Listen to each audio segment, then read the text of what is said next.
તો જો આ છે આપણી હમણાં લસણવાળી ચટણી. ના આપણે તો બટેકા સુધા નાખ્યા છે બાફીને. નાયા છે આપણા ભૂંગળા.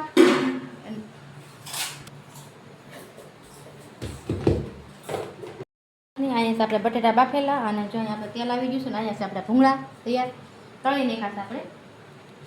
અને હાલો આપણે આમાં નાખી દઈશું જીરું. હાલો આપણે વઘાર કરી નાખી.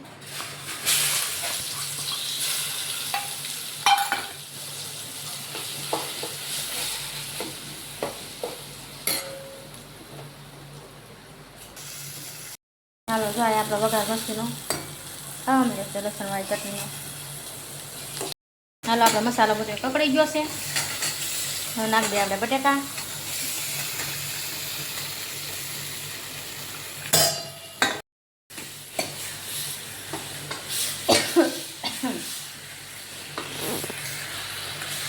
અમારે લસણવાળો મસ્તીના ગ્રેવી વાળા.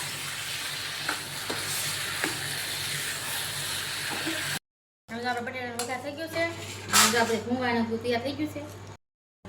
તો જો આપણે ગ્રેવી કરવાની છે એટલે આ ચટણી બનાવી નાખી છે દાળ જવાબ. હવે આપણે આમાં ઉપરથી વેરવાની છે એટલે શું છે થોડીક ખટુંબડી મજા આવે. આમલીની ચટણી કરી છે પણ હમણાં કોઈ સરખું નથી. આપણે આમની ચટણી ખાતા નથી, હાંધા પકડાઈ જાય એટલે. ચાલો બધા ભૂંગળા બટાકા ખાવા.